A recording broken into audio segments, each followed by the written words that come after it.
Sud Radio. Seul contre tous. 9h-11h. Philippe David. Merci d'écouter Sud Radio, Seul contre tous continue et jusqu'à 11h, changement de sujet, nous passons au contrôle aux faciès. Et alors, c'est ce que vous dit Philippe David, vous avez sans doute un avis sur le sujet, peut-être avez-vous été contrôlé fréquemment, vous en avez assez, vous voulez en parler, n'hésitez pas, vous nous appelez au 0826 300 300 et naturellement comme d'habitude pour nous dire si vous êtes d'accord ou pas avec Philippe, votre voix sur la consultation mise en ligne sur le sudradio.fr ainsi que vos commentaires, Philippe David et ses invités jusqu'à 11h.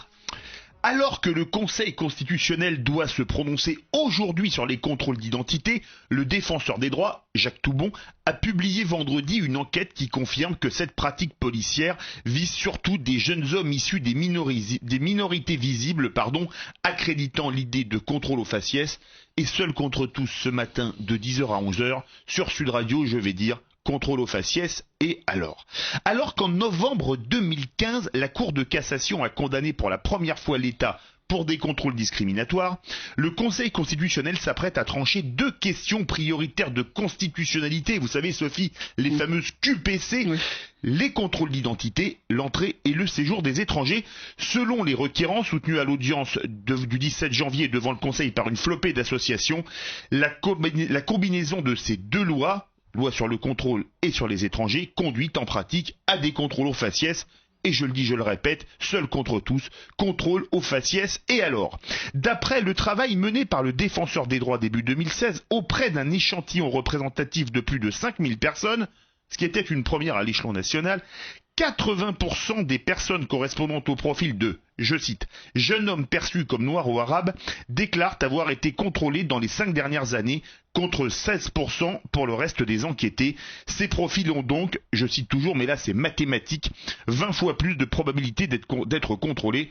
Et pourtant, je le dis, seul contre tous, contrôle aux faciès. Et alors ? Début 2016, Mediapart avait eu accès à un mémo rédigé au nom de l'agence judiciaire de l'État qui explicitait les raisons du pourvoi en cassation de l'État.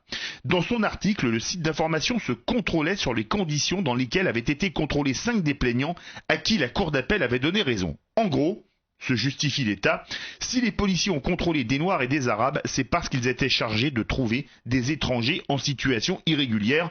Et je le dis toujours, contrôle aux faciès, et alors, parce que les clandestins qui affluent à Calais en provenance de Lampedusa ou de Lesbos sont rarement le type scandinave, et alors parce que la guerre que nous menons contre le terrorisme, les terroristes viennent en général de Syrie, d'Irak ou de Libye, et que ceux qui ont frappé la France depuis janvier 2015 n'étaient jamais ou presque de type européen, caucasien, comme disent les Américains au nom du politiquement correct, et alors parce que tant que les statistiques ethniques seront interdites, on ne pourra pas comprendre le pourquoi de ces contrôles aux faciès. C'est pourquoi je le dis, seul contre tous, contrôle aux faciès. Et alors, face à moi, Franco Lolia, membre du collectif Stop au contrôle aux faciès et membre de la brigade anti-négrophobie. Bonjour. Bonjour. Bienvenue sur Sud Radio. Merci. Samuel Thomas, directeur de la Fédération nationale de la Maison des Potes qu'on attend d'une minute à l'autre, et Luc Poignant, responsable du syndicat Unité SGPFO Police. Bonjour Luc Poignant. Bonjour. Bienvenue sur Sud Radio. On va commencer avec vous comme vous êtes à distance, Luc Poignant. Moi je dis contrôle aux faciès. Et alors, vous allez me dire qu'une fois de plus, je suis seul contre tous. Oui, bien sûr, une fois de plus, vous êtes seul contre tous, parce que le contrôle aux faciès, ça n'existe pas. C'est quelque chose qu'on veut absolument faire rentrer dans l'esprit des gens, parce que, et ça sous-entend, que le policier serait raciste. Or, ce n'est absolument pas la réalité, et c'est totalement faux. Ce qu'il faut, avant de parler de contrôle aux faciès, il faut comprendre le métier que nous exerçons. C'est-à-dire qu'il y a des contrôles qui sont effectués dans certaines circonstances parce que il y a un certain nombre d'éléments objectifs qui font que l'on contrôle des personnes. Mais le contrôle aux faciès en lui-même n'existe pas. Franco Lolia, vous qui êtes membre du collectif Stop au contrôle aux faciès. Vous entendez Luc Poignant qui dit que le contrôle aux faciès, ça n'existe pas. Moi, je le disais au départ, contrôle aux faciès, et alors ? Eh ben, moi, pour ma part, au risque de vous étonner, moi, je donne raison à Monsieur Luc Poignant. Je pense qu'effectivement, la question n'est pas de dire que le policier est raciste en tant qu'individu. Il est question de dénoncer la mécanique policière, la police en tant que système.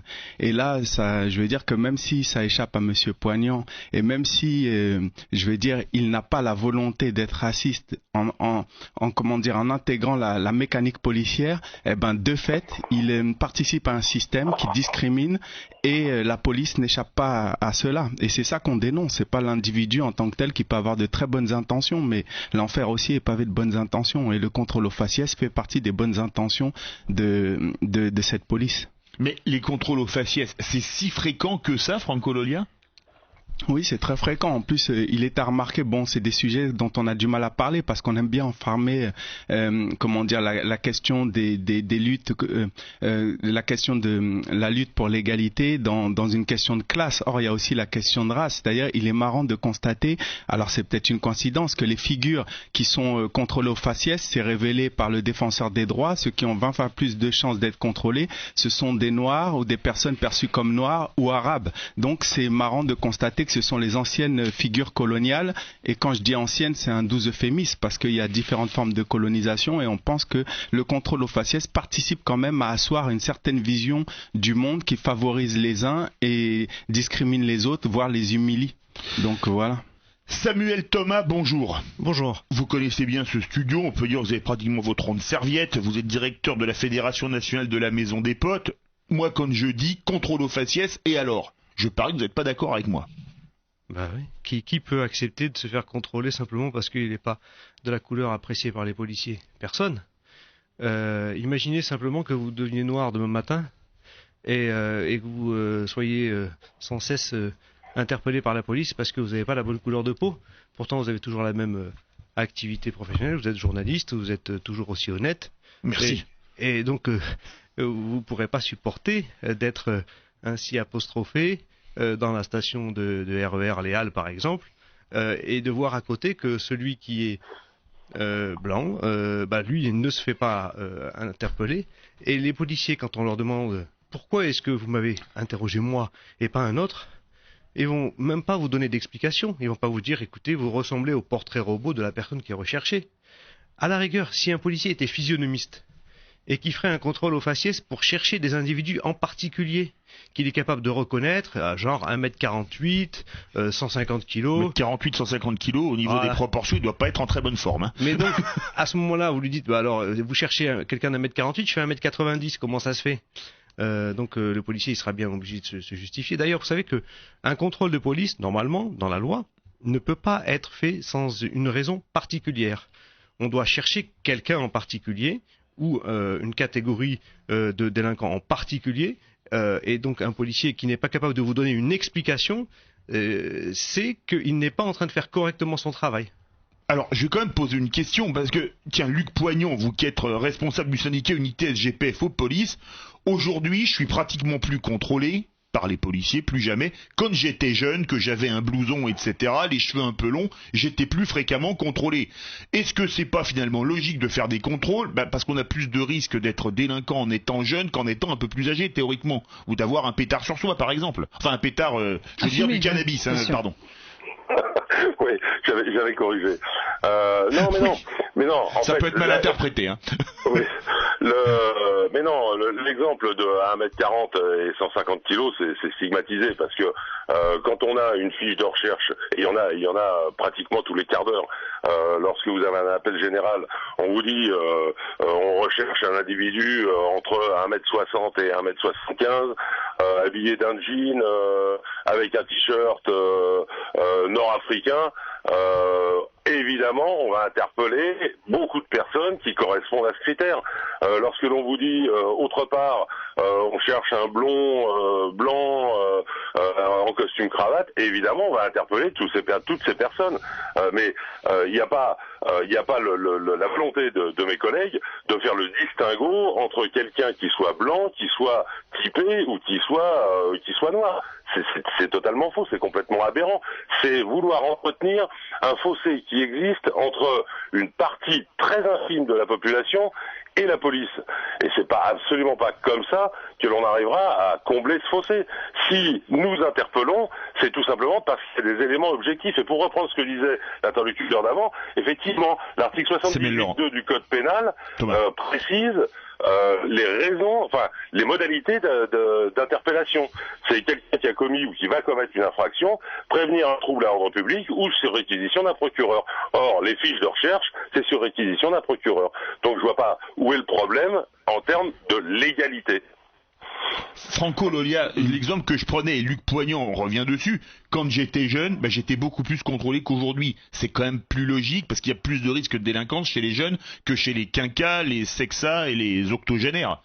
Si on se fie aux apparences, effectivement, l'argument, il paraît valable. C'est-à-dire que quand on regarde... Il est valable. Quand j'ai un argument, il est toujours valable. Oui, ça se peut et je vais pas vous contredire parce que je suis invité chez vous et qu'on a coutume de respecter ceux qui nous invitent. Mais quoi qu'il en soit, je voulais dire que il faut savoir une chose, c'est que pour l'instant, ce qui est proposé par Monsieur Poignant, on doit le croire sur parole. C'est-à-dire, il y a des réquisitions du procureur, il n'y a jamais de contrôle qui s'établisse en dehors des clous. Or, nous, on affirme que oui. Maintenant, effectivement, on est toujours dans le même problème. S'il n'y a pas de statistiques, nous, c'est comme si quelqu'un est malade, on lui supprime la possibilité de recourir à un thermomètre. Il peut pas apporter la preuve qu'il est malade. Nous, on peut pas apporter la preuve qu'on est contrôlé au faciès, mais manifestement, c'est un fait. Il s'avère que maintenant, la justice a tranché, elle a condamné l'État pour des contrôles au faciès et donc des contrôles abusifs. Je comprends pas comment un policier ou en tout cas un représentant de la police est capable de continuer à dire que le contrôle au faciès n'existe pas alors que l'État a condamné fermement la police pour des pratiques liées à ce mode d'action. Et donc voilà, et il faut rappeler que la police c'est pas parce qu'elle porte un beau nom, c'est pas je veux dire il faut se rappeler aussi que la légalité n'est pas une question n'est pas systématiquement une question de justice, mais avant tout une question de pouvoir, et que la police c'est le bras armé d'un ordre, et que cet ordre il faut pas le représenter comme étant juste. La France a déjà colonisé, on le rappelle, elle a déjà esclavagisé, on le rappelle, et elle néocolonise aujourd'hui. Non, il faut bien comprendre que ça c'est vous qui le dites. Il y a différentes formes, mais c'est-à-dire on peut rentrer dans le débat, mais je pense qu'on n'aura pas le temps. Ce que je veux dire, c'est que il faut pas. Alors on aura le temps d'y rentrer et je préciserai mon propos, mais il faut pas penser que la police est toute blanche justement. Et quand je dis blanche, c'est comme quand on dit carte blanche ou quand on dit blanchir dans la justice, etc. C'est comme quand je parlais de pétard. Donc voilà. Donc on est bien d'accord. Donc il n'y a pas d'un côté les bons qui contrôlent les gens qui seraient soi-disant les méchants et d'un côté les gentils. Voilà. Mais on n'est pas du tout manichéen dans ce domaine sur Sud Radio, Franco Lolia. Monsieur Poignant, si, apparemment, puisqu'il dit qu'il n'y a que sous réquisition du procureur qu'il y a des contrôles, etc. Or, on ne le vit pas comme ça de l'intérieur. On le connaît bien, on l'a eu souvent ici, il n'est pas manichéen, Luc Poignant. Samuel Thomas, quand je dis que j'étais contrôlé beaucoup plus quand j'étais jeune qu'aujourd'hui, c'est logique. Et pourtant, j'étais ni noir ni arabe, parce qu'on dit, tiens, il est jeune, il a les cheveux un peu longs, parce que j'avais ça à l'époque. À l'époque, oui, ça c'est loin Sophie. alors. Hein. Très loin, oui. Un blouson, etc. On se dit, lui, tiens, il a peut-être quelque chose sur lui. Tiens, viens, donne ta carte d'identité. Ça me choquait pas plus que ça. Moi, si on parle après efficacité de la police, puisque moi je suis pour qu'on ait une police qui soit efficace, efficacité de la police et contrôle d'identité, je suis désolé, les syndicats de policiers, enfin en tout cas tous ceux que j'ai fréquentés, que j'ai rencontrés durant ces 20-30 dernières années, n'ont jamais dit que les contrôles d'identité avaient une quelconque efficacité dans le cadre de la recherche de la délinquance ou des arrestations. Il vaut mieux faire des investigations très ciblées pour attraper des gens qui commettent des méfaits, plutôt que de faire du contrôle d'identité. Le contrôle d'identité n'a pas du tout d'efficacité, c'est une dépense d'énergie colossale. D'ailleurs, les policiers, les syndicats de policiers s'étaient rebellés contre les ministres de l'Intérieur de l'époque de Sarkozy qui avaient demandé des contrôles aux faciès afin de chercher les sans-papiers. Ils disaient ça suffit, vous nous faites humilier des millions de personnes en permanence parce que vous cherchez des sans-papiers, et ces millions de personnes qu'on humilie, ils vont se rebeller contre nous, contre la police, contre la France, parce qu'on leur dénie de reconnaître qu'ils sont français ou qu'ils ont des papiers simplement parce qu'ils ont la couleur d'un sans-papier. Et donc les policiers avaient dit ça suffit les contrôles d'identité aux faciès, vous pouvez pas nous demander ça, c'est contre-productif, on dépense une énergie de dingue pour rien, ça coûte un fric fou, et en fait ça ne sert à rien en termes d'efficacité pour la recherche d'un acte de délinquance. Par contre, ça humilie. Ça humilie quand vous dites moi je me fais contrôler et mon copain se fait pas contrôler, ou en tout cas quelqu'un que je rencontre dans le métro, que je croise, lui, on voit qu'il se fait pas contrôler. On se dit mais comment ça se fait? Pourquoi moi la police me suspecte d'un délinquant et pas lui? En quoi est-ce qu'on peut oser porter atteinte à ma dignité en procédant par cet arbitraire-là? Et on va au standard au 0826 300 300 sur Sud Radio. C'est Janine du Pays Basque. Bonjour, bienvenue sur le Seul contre tous. Allô, Janine. Bonjour. Bonjour. Bonjour Janine, c'est à vous. Janine, c'est à vous. Bon, déjà j'ai entendu ce qu'a dit le monsieur là qui a parlé en dernier. Je suis tout à fait d'accord avec lui. Bon, je vais vous dire une simple anecdote. J'ai 2 enfants issus d'un Italien du Sud, d'une île du Sud, donc qui sont basanés, mais nés d'une mère française dont nés français. Mon fils s'est fait arrêter sans raison aucune par la police alors qu'il sortait de son travail, arrêté à un feu rouge. Il avait vu les policiers, bien sûr, et donc était arrêté là.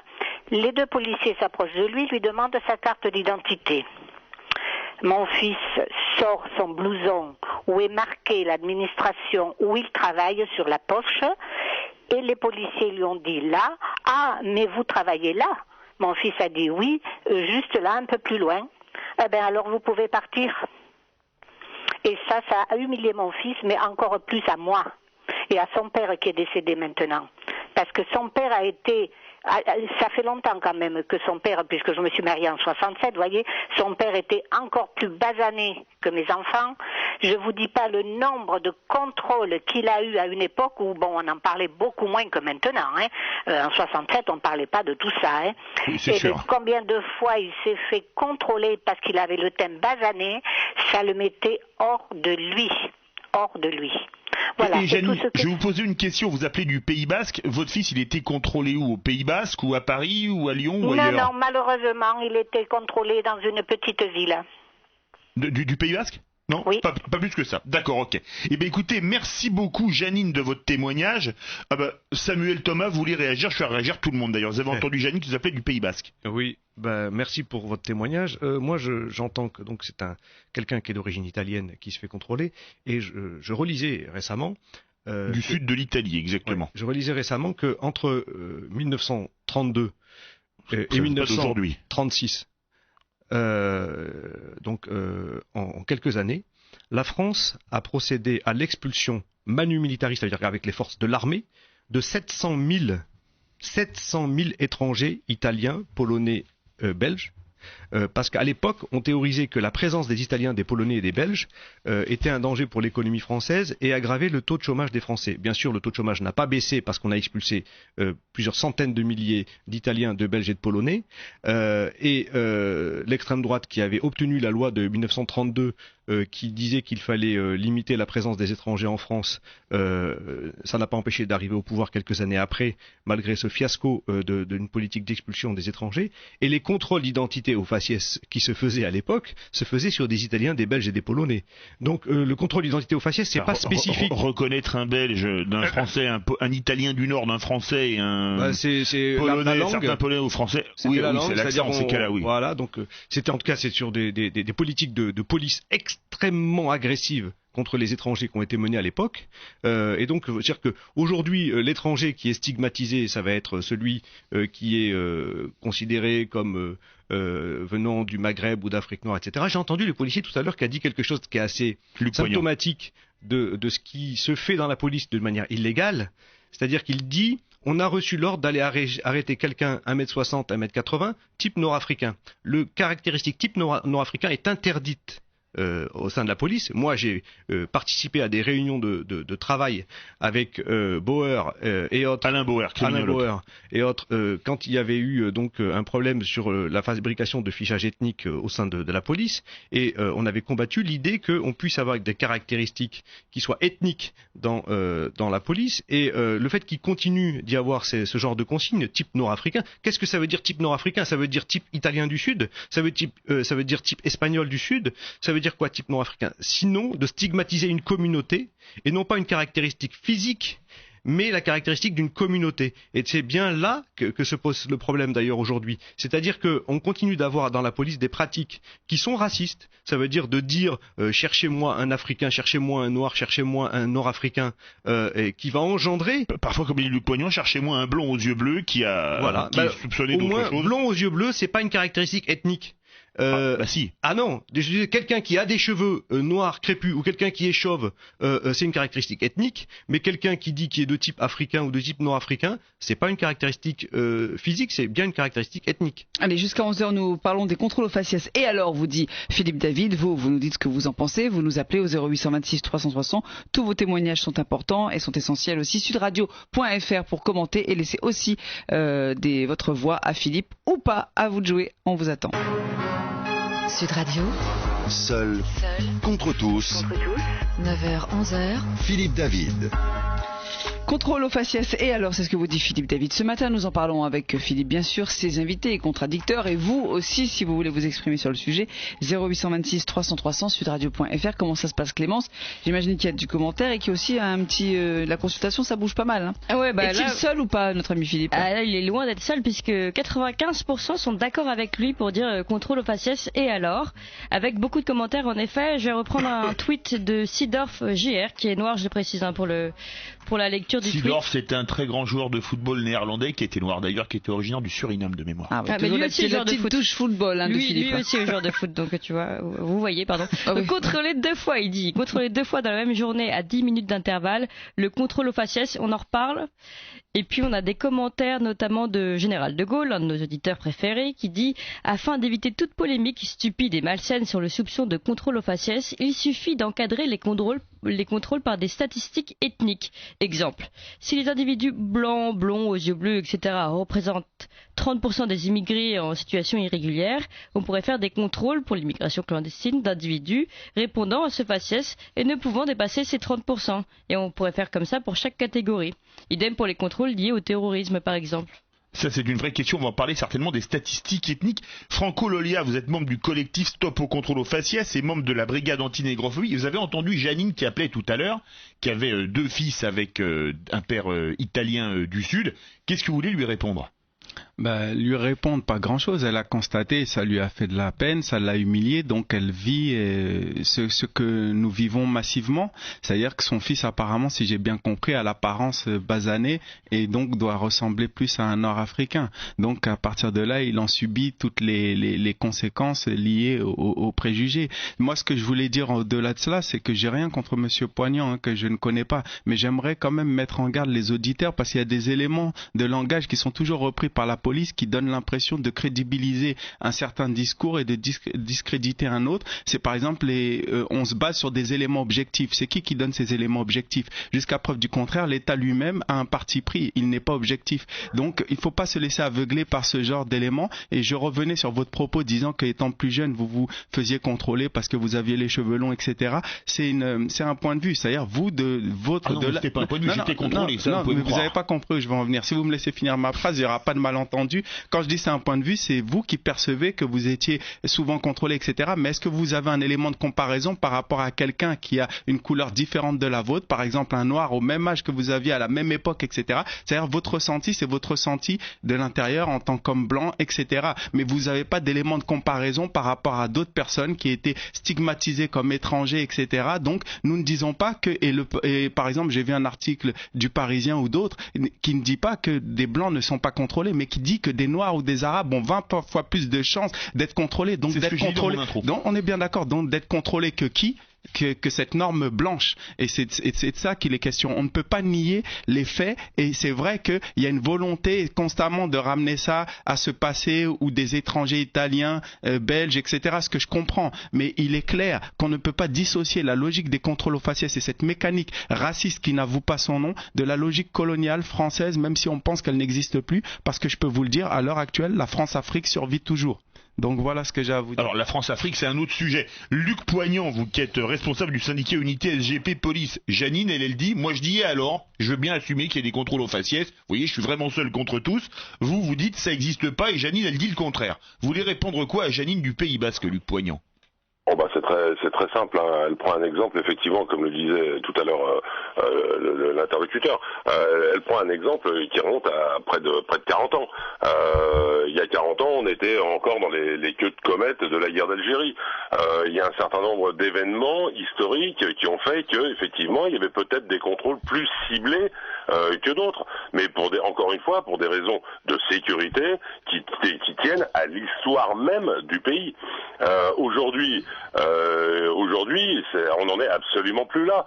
Un terroriste, vous savez, ça peut être un grand blond, bon, il n'aura pas une chaussure noire, mais ça peut être un grand blond, ça peut être un petit, passez-moi l'expression, mais il faut bien caractériser les gens, ça peut être un petit noir, ça peut être une personne âgée, ça peut être un enfant, parce que malheureusement, on n'est pas à l'abri aussi d'un attentat commis par un enfant, donc on ne peut pas aujourd'hui dire qu'on est dans les mêmes circonstances qu'il y a une quarantaine d'années. C'est pas possible. Maintenant, là où je ne suis pas d'accord, c'est sur le fait comment dirais-je, de déterminer quelle personne on recherche. Quand on recherche quelqu'un, on vous dit 1m80 en jean avec des baskets et un t-shirt. C'est-à-dire, en gros, dans le métro, je prends cet exemple-là, dans le métro, c'est-à-dire en gros 80% de la population. Alors, il y a plusieurs solutions. Hein. Quand on recherche quelqu'un qui est sur une rame de métro, à ce moment-là, on ferme la rame et on contrôle tout le monde. Bon, c'est pas sérieux. C'est pas sérieux. Si la personne est effectivement typée ou pas, d'ailleurs, qu'elle soit blanche ou noire, peu importe. Mais ça ne coûte rien et ça n'est pas stigmatisant que de dire qu'on recherche quelqu'un qui fait 1m80, qui a les cheveux crépus, qui est noir. Je vois pas où est le problème. Au téléphone 0826 300, je vous cache pas qu'il y a beaucoup d'appels au standard de Sud Radio. Il y a Monique qui nous appelle de Paris. Bonjour, bienvenue dans Seul contre tous, Monique. Bonjour oui, Monique, bienvenue bonjour sur Sud Radio. Bonjour à toute l'équipe. Écoutez, moi j'ai un fils qui est métis. Il n'a jamais été contrôlé. Et ben c'est le comportement des jeunes que la police contrôle. C'est la façon dont ils se comportent dans la société. Voilà, mon fils a 32 ans, et ben il n'a jamais été contrôlé. Et d'ailleurs, quand on a subtilisé, vous savez, comment ça s'appelle, sa plaque d'immatriculation, eh bien, la police est venue chez nous. Moi, je l'ai appelé au bureau. Il a été reçu au commissariat, mais d'une façon admirable. Admirable. Voilà. Et vraiment, c'est le comportement des jeunes qui provoque la police d'une façon, d'un regard. Moi, je le vois dans la rue, je le vois dans le métro, et j'en suis désolée. Et le monsieur qui parle là tout le temps de la colonisation, qu'il arrête avec ça, parce qu'il y a 70 ans presque. Hein. Ça suffit maintenant, hein. Ça suffit. Tout n'excuse pas. La misère n'excuse pas. Les gens, comment ils se comportent. Moi, j'ai élevé mon fils, j'étais seule, j'ai élevé mon fils d'une façon exemplaire. Le respect, bonjour, au revoir, s'il vous plaît, céder sa place à une personne handicapée ou âgée. Enceinte. Voilà, le respect, voilà. Et c'est la faute des parents. Monique, je vais vous poser une question indiscrète. Vous ne répondez pas si vous voulez. Vous avez un enfant métis. Il est métis avec quelle race en indiscrétion? Il est métis, africain. D'accord. Oui. Non. Je vous pose la question parce que si ça avait été métis asiatique, on m'aurait peut-être dit ouais, mais il n'y a pas les mêmes discriminations contre les asiatiques, etc. Écoutez, il a les traits noirs, tout ça. Donc voilà. Donc l'autre là que je l'entends parler, le monsieur là sur la colonisation, la colonisation, moi ça me casse les pieds. Hein, qu'ils arrêtent avec tout ça. Hein. Eh ben, merci beaucoup. Qu'ils aillent dans ces pays-là, ils verront ce que c'est s'ils auront la parole de parler comme ça. Hein. On va y retourner, madame. On va y retourner. Merci beaucoup, Monique, de votre témoignage. Vous entendez Monique, qui a un enfant avec un noir, qui dit, moi, mon fils n'a jamais été contrôlé. C'est bien la preuve que les contrôles au faciès, elle le dit, tiens. C'est sûr que si on est noir avec un costume et une cravate, on est certainement moins contrôlé que même si on est blanc avec une capuche, et vous me passerez l'expression, je vais faire du Sarkozy, un look un peu racaille. D'accord, bon. Il ne demandera pas de droit d'auteur au moins. Ça, non, mais ce que je veux dire, c'est que déjà, concernant le témoignage de Monique, je veux dire, quand on établit une règle, qu'elle soit scientifique ou autre, on ne peut pas se baser sur une seule expérience. Donc, son expérience, en gros, c'est la sienne, c'est son ressenti. Ce qui est intéressant dedans, c'est qu'elle prétend avoir bien élevé son fils. Donc, en gros, elle est exemplaire et tous les autres, autres, en gros, c'est de leur faute s'ils sont victimes de contrôle aux faciès. Donc tant mieux pour elles, c'est un ange et je pense que le problème est beaucoup plus sérieux et beaucoup moins binaire que cela. C'est-à-dire qu'il y a une réalité, il y a des gens qui sont constamment discriminés, constamment ciblés. Il faudrait savoir dans quel type de ville elle habite aussi, parce que ça elle habite à Paris. Non mais je vais vous poser une question. Vous dites colonisation, mais c'est pour ça que j'ai demandé à Monique avec un homme de quelle race, parce que désolé, mais le mot race est devenu un gros mot, mais ça existe. Elle avait eu un enfant. Non, ça existe pas. En tant que construction sociale, mais biologiquement, non, ça n'existe pas. On se plaint toujours de la colonisation. Là, on parle, l'affaire des contrôles aux faciès concerne plutôt les Noirs et les Arabes.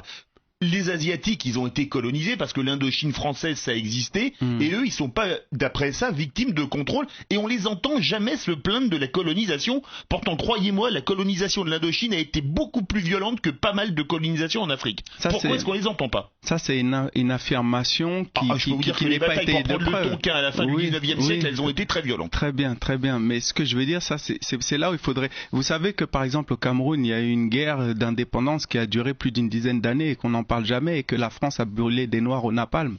Vous le savez pas, ça, je suis sûr. Vous êtes j'en ai pas entendu parler. Mais pourtant, vous êtes capable de m'affirmer que l'Indochine a été une guerre coloniale plus violente que... Non, je parle que quand on a pris le pays à la fin du 19e siècle. Il y a beaucoup de choses. Il y a beaucoup de choses qui sont cachées, quoi qu'il en soit.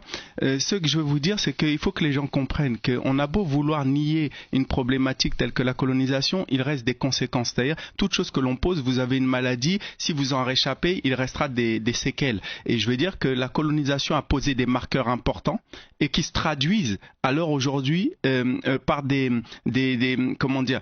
manières de percevoir les gens. Écoutez, il faut sortir de ce pathos. Moi, j'ai eu des ancêtres qui ont été tués pendant la Première et la Deuxième Guerre mondiale. J'ai des amis allemands et je n'aimais pas les Allemands. Et pourtant, j'ai eu des ancêtres qui ont été tués au front et en déportation. Et pourtant, je n'aimais pas les Allemands. On va pas rester dans un pathos d'il y a 70 ans. D'accord. Monique. Alors, oui, mais si vous êtes d'accord avec Monique, ça c'est votre droit. Moi, c'est pas ça que je suis en train. Vous avez le droit d'être d'accord avec Monique, d'autant qu'elle a terminé en disant, dans ce cas, si vous n'êtes pas content, rentrez chez vous. Non, elle a pas dit ça. Elle a dit, si dans certains pays, on pourrait pas s'exprimer comme ça. C'est ce qu'elle disait. Oui. Ce qui n'est pas la même chose. Pas du tout la même chose. Un discours justifiant l'injustifiable. Quoi qu'il en soit, ce que j'essaie de dire, c'est que la colonisation, il y a une imagerie coloniale, qu'on le veuille ou non. C'est-à-dire, on peut en discuter si on a le temps. C'est la question de comment, dans les films, comment certaines populations ont été représentées de manière stigmatisante, volontairement négative, etc. Et on ne peut pas croire que ce prisme-là n'est pas imprimé dans l'inconscient et qu'il se retraduit chaque jour. La manière dont on invective certaines personnes, dont on les contrôle aux faciès, etc., ne peut pas être détachée de la question raciale. On aime voir que la question sociale, que la question externe à tout cela, mais en fait, la problématique est aussi liée à cela. C'est pas par hasard que des journaux aujourd'hui titrent pas que des gens qui ont l'apparence d'Italiens, etc., ils disent bien des Noirs et des Arabes. Je vous le retourne, la question coloniale s'est concentrée sur ces populations-là. Comment y a-t-il pas un lien? Les Asiatiques, vous avez dit, à mon avis, une partie de la réponse dans votre argumentation, vous avez dit, ils se plaignent pas. C'est pas parce que quelqu'un ne se plaint pas qu'il n'y a pas de problème. Et c'est ça le problème, c'est que on aime entendre les gens se taire dans leur problème. On aime que la douleur, que les injustices ne s'expriment pas. C'est pas parce que moi je ne suis pas asiatique, donc je ne vais pas parler pour eux et je ne suis pas l'avocat des Asiatiques. Ce que je tiens à dire, c'est que ce n'est pas parce que des gens ne se plaignent pas qu'il n'y a rien. Avant, on ne parlait pas de contrôle aux faciès, on l'a dit, il y a 40 ans, il y a 70 ans, c'est pas pour autant que ça n'existait pas. C'est pas parce que le microscope n'avait pas été inventé que les microbes n'existaient pas. Donc voilà la réalité. Maintenant, on a milité de manière à ce que le contrôle aux faciès est un nom, et maintenant on en parle. C'est pas parce qu'on en parle maintenant qu'il n'existe que maintenant. Il existe depuis longtemps. On vous parle de contrôle aux faciès jusqu'à 11h en direct sur Sud Radio pour Seul contre tous. Et alors, c'est ce que vous dit Philippe David. Eh bien, vous pouvez témoigner, vous apporter vos histoires, vos témoignages, votre vécu au 0826 300 300 en direct sur l'antenne. Vous avez la parole et sur sudradio.fr. À tout de suite. Sud Radio. Seul contre tous. 9h, 11h. Philippe David. Merci de nous rejoindre, c'est le Seul contre tous de Philippe David. Deuxième sujet, contrôle aux faciès. Et alors, vous nous dites ce que vous en pensez. Quel est votre avis, vos témoignages, votre vécu 0826 300 300 pour passer en direct sur l'antenne. Et également via le sudradio.fr où vous pouvez donner votre voix ou pas. Hein, Philippe David, c'est vous qui décidez sur la consultation mise en ligne. Et bien sûr, laissez vos commentaires, Clémence. Alors, vous êtes 87% à dire d'accord avec Philippe David. Hein, d'accord, contrôle aux faciès. Et alors, oui, vous baissez un petit peu, mais bon, vous restez quand même majoritaire. On a beaucoup de commentaires comme on avait beaucoup d'appels. Par exemple, Babou31 qui dit en effet, je vois bien qu'il y a des contrôles qui sont plus longs pour les personnes basanées, mais je remarque aussi que les policiers sont eux-mêmes souvent basanés et c'est eux-mêmes qui font les contrôles aux faciès dans ce cas-là. Donc voilà, comment expliquer ça? Et puis on a Danissan, et c'est pas le seul commentaire à dire j'en ai marre qu'on remette sans cesse sur la table la colonisation, l'esclavage. C'est bon, on a marre que les personnes jouent toujours les victimes, ça ne marche plus. Alors, on va continuer avec Samuel Thomas. Samuel Thomas, vous avez entendu le témoignage de Monique qui nous appelait de Paris. Elle dit, moi mon fils est métis, jamais été contrôlé.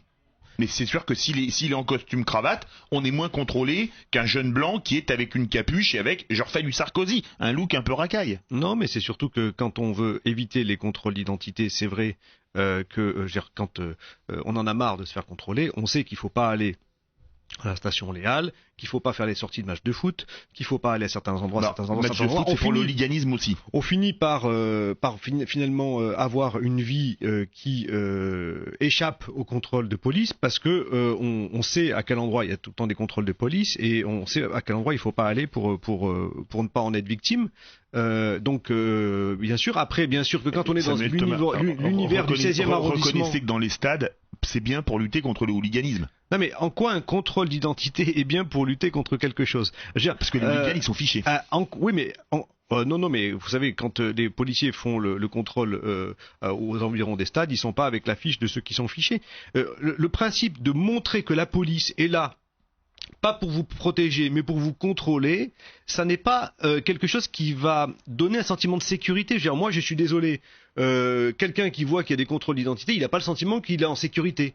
Ça donne pas cette impression-là. Donc, le gaspillage d'argent qu'on fait par exemple pour chercher des sans-papiers, je suis désolé, mais en quoi un sans-papier représente un problème à la France? Et c'est pas un acte de délinquance quand même que d'être sans-papier. Il ferait mieux d'aller chercher des gens illégalement dans un pays, c'est un acte de délinquance. Non, mais je vois pas où est le problème pour la France. Dans un pays sans si visa, la police elle doit faire des choses utiles, elle va chercher ceux qui commercent les armes, commercent la drogue, qui organisent des recels. Ça c'est un acte positif de la police. Mais aller emmerder les sans-papiers, en quoi est-ce que ça sert à quelque chose pour la sécurité nationale? Les recherches d'identité d'individus. Mais parce qu'il y a des règles d'entrée et de séjour des étrangers dans un pays. Quand vous allez dans un pays, certains pays on vous demande un visa. Si vous n'avez pas de visa, vous passez pas la frontière. Et quelle est la délinquance que commet un sans-papier dans un pays? C'est lui qui se fait exploiter. Déjà, il est payé moitié moins quand il travaille. Il n'a même pas de sécurité sociale. Il n'a pas de caisse de retraite. Il n'a pas de chômage. Qu'est-ce qu'il représente comme menace pour un pays? Et on nous appelle beaucoup. Je vais faire réagir Luc Poignant. D'abord sur Monique. Luc Poignant, vous êtes responsable du syndicat Unité SGPF aux polices. Monique, elle a dû vous faire plaisir dans son témoignage. Bon, il y a plein de choses à dire là. Oui, effectivement, mais je suis pas étonné. En plus, comme vous le disiez tout à l'heure, la police, elle a dans ses rangs. Je crois que c'est peut-être une administration qui est la plus montrée du doigt. Mais pourtant, la police a dans ses rangs des fonctionnaires de toutes origines. Donc ça voudrait dire que comme l'armée. Ouais, comme l'armée, exactement comme l'armée. Et pourtant, alors, puisque vous faites le parallèle, on ne critique pas les militaires qui vont dans des pays pour intervenir et qui sont eux-mêmes d'origine de ce pays-là. Mais par contre, on critique la police parce qu'elle a le malheur de vouloir simplement contrôler. Je rappelle quand même que le contrôle, ça n'est pas une arrestation, ça veut dire qu'on a des gens en face de nous qui ne sont pas systématiquement coupables de quelque chose.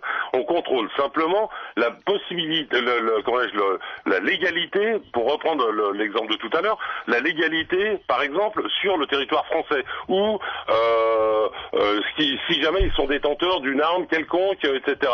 Maintenant, de dire qu'un étranger en situation irrégulière, on n'a pas à le contrôler parce que c'est pas grave.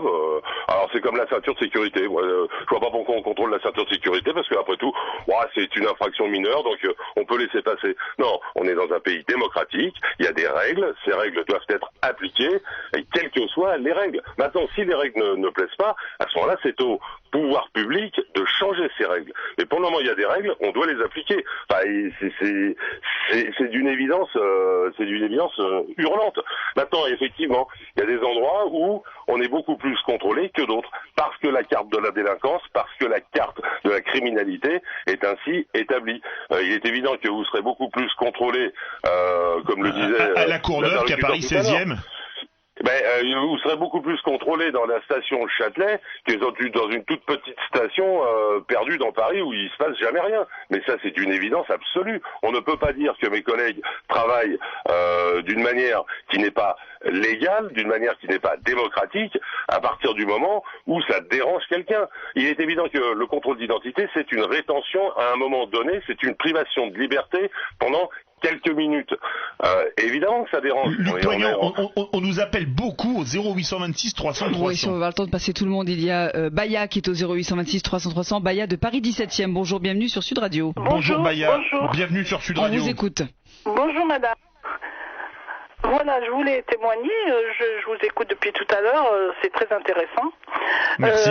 En fait, voilà, écoutez, moi je suis pas trop d'accord avec le fait de dire qu'il y a du racisme à travers les contrôles d'identité. Parce que moi je suis en France depuis, moi je suis arabe, je suis en France depuis, je suis en France depuis 30 ans. Et j'ai un faciès, je suis algérienne, j'ai un faciès. Mais en fait, j'ai eu une période de mes études, quand je faisais des études ici, où j'avais pas de carte. J'avais pas du tout de carte, j'étais un peu clandestine. Parce qu'en fait, c'est vrai qu'on m'a enlevé la carte, on m'a enlevé ma carte à l'université, au commissariat. La carte de séjour, vous voulez dire? Oui, voilà, la carte de séjour, on me l'a enlevée et on m'a dit qu'il fallait retourner parce que, pendant mon cursus scolaire, j'avais doublé au DEA, j'avais fait un DEA, j'avais doublé 3 ans, donc d'accord.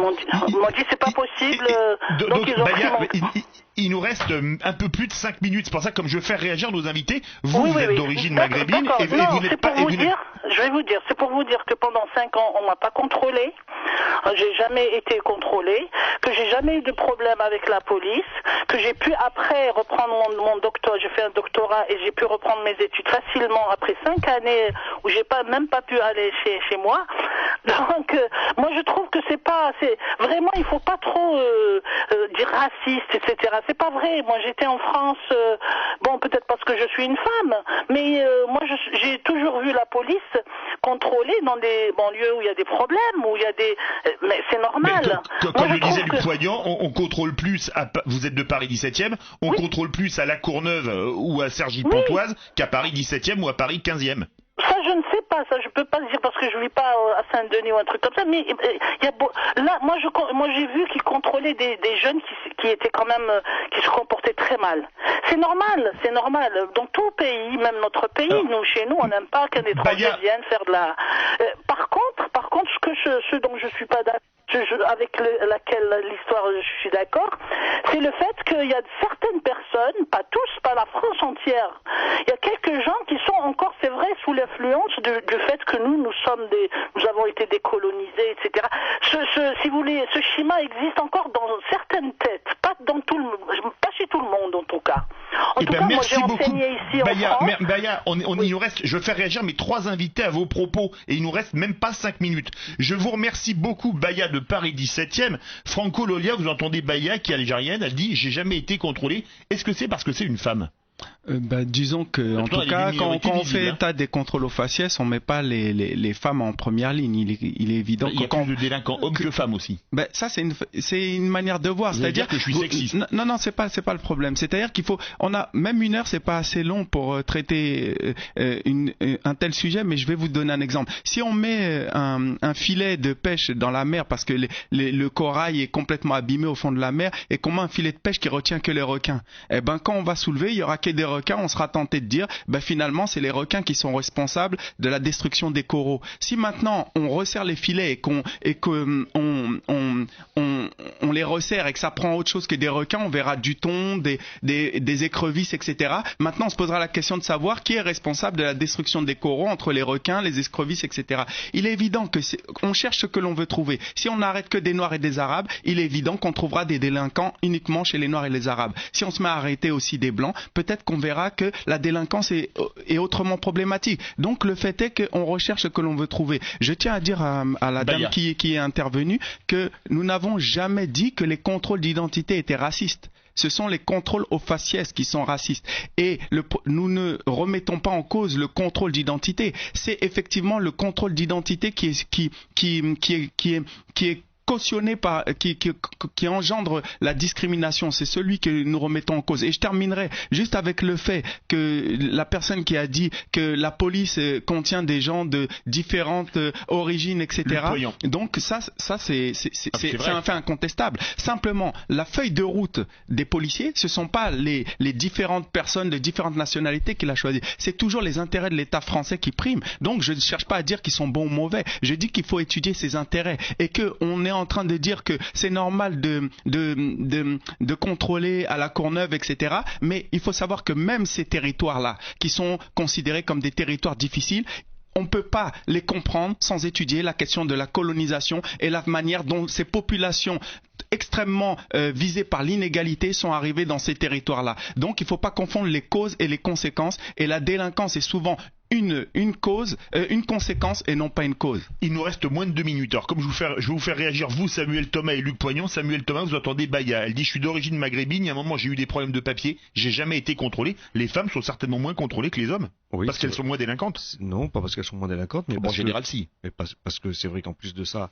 les policiers peut-être ont une obligation de respecter le principe, c'est que c'est une femme qui contrôle une femme, qui fouille une femme, etc. Bon, il n'y a peut-être pas beaucoup de policières femmes à ce moment-là. En tout cas, le fait est, c'est que les contrôles d'identité au faciès, ça existe, que les syndicats de policiers le savent, que la question qu'il y ait des directives discriminatoires qui soient données à des policiers du type « cherchez-moi un Nord-Africain », c'est bien la preuve qu'il y a des directives qui sont à caractère raciste. Le fait qu'il y ait des territoires qui soient ciblés, qui soient considérés comme criminogènes, c'est quand même à l'origine d'un certain nombre de bavures, d'un certain nombre de policiers qui se disent « la population qui est dans ce territoire, elle est potentiellement peuplée de criminels, donc j'ai le droit d'avoir un comportement qui est beaucoup plus agressif, beaucoup plus offensif que pour une autre population, et ça engendre des ruptures entre la population et la police. Donc il faut étudier le comportement de la police. Au-delà du contrôle, il y a la manière de procéder qu'il faut travailler. Il faut qu'il y ait des assemblées démocratiques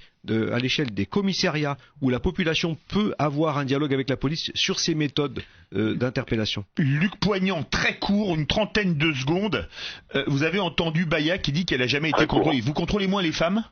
Je vais vous faire quelque chose de très très court. L'affaire de l'attentat de l'Allemagne, s'il n'y avait pas eu de contrôle de la personne qui était en Italie, à l'heure actuelle, on aurait un terroriste qui serait dans la nature.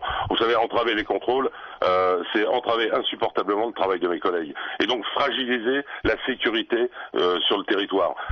Maintenant, concernant les femmes, on a vu le dernier attentat qui a été déjoué, c'était des femmes. Rassurez-vous, la police contrôle aussi les femmes. Eh bien, merci beaucoup Luc Poignant, responsable du syndicat Unité SGPF aux polices. Merci beaucoup Samuel Thomas, directeur de la Fédération nationale de la Maison des Potes. Merci beaucoup Franco Lolia, membre du collectif Stop au contrôle aux faciès et membre de la brigade anti-négrophobie. Êtes-vous toujours majoritaire contrôle aux faciès et alors sur sudradio.fr, Clémence ? Oui, majoritaire à 88%.